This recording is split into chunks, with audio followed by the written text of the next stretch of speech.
Hi, I'm Mike Durant, President of the Peace Officers Research Association of California. Today we have a special edition of PORAC TV, the first in a series honoring our female law enforcement members. These women are extremely brave and put their lives on the line every day keeping our streets safe. Today we introduce you to Batine Ramirez.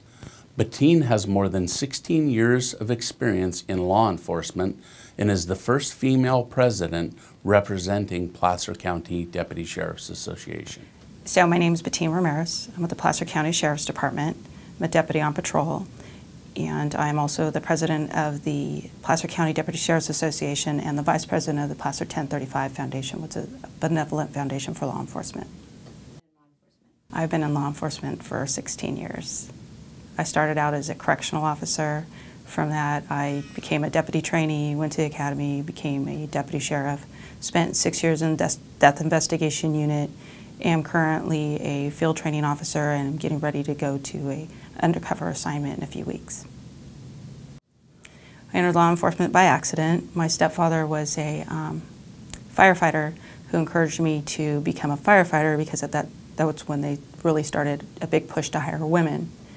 And I started preparing for that. Well, in that, I took the test for Placer County as a practice run to practice the testing process, the oral boards and that, and ended up testing really high and got offered a position, and with a little hesitation went ahead and took the job, and thinking I would leave eventually to pursue fire, and here I am still as a law enforcement officer. What the toughest part I think about being a female officer is the perception at times when something happens and a female shows up versus a male, and it kind of takes a few minutes at times to convince the person that you're talking to that you're just as qualified as a male officer.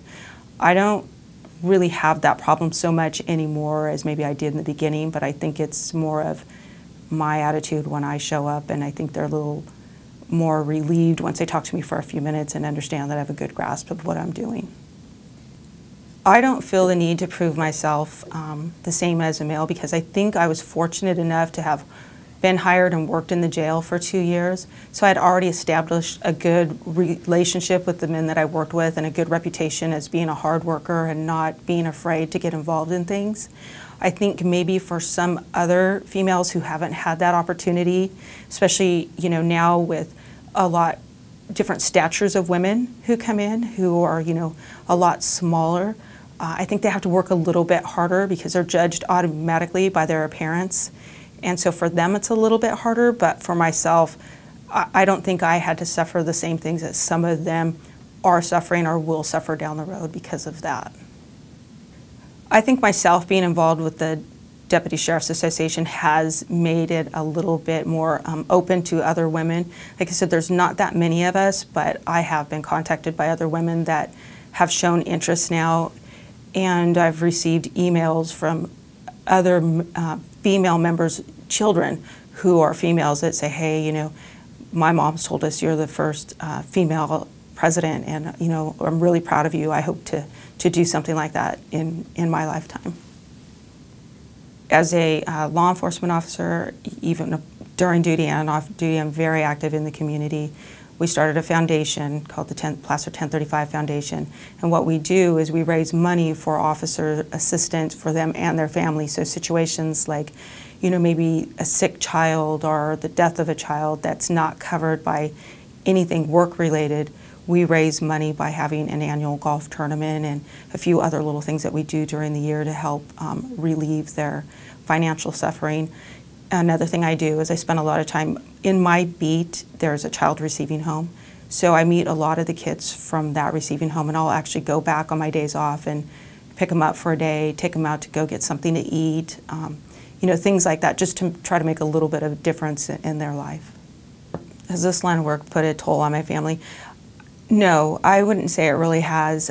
You do give up your holidays, you give up your weekends when you first start, you give up a lot of your personal time, but I think in the end it's all worth it, and it doesn't really matter what day of the week you're with your family. It doesn't matter if it's Saturday or Sunday. Granted, especially my family does a lot of things on the weekends, and you just have to work around it. You show up for a few hours and then you go to work and, you pull a long night. But it's up to you to guide it, how much time you want to invest in your family. You can make it work.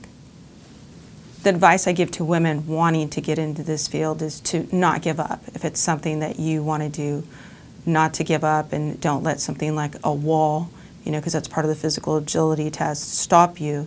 If it's really what you want to do, you have to put the effort into it because no one else is going to do it for you. And it's really worth it in the end.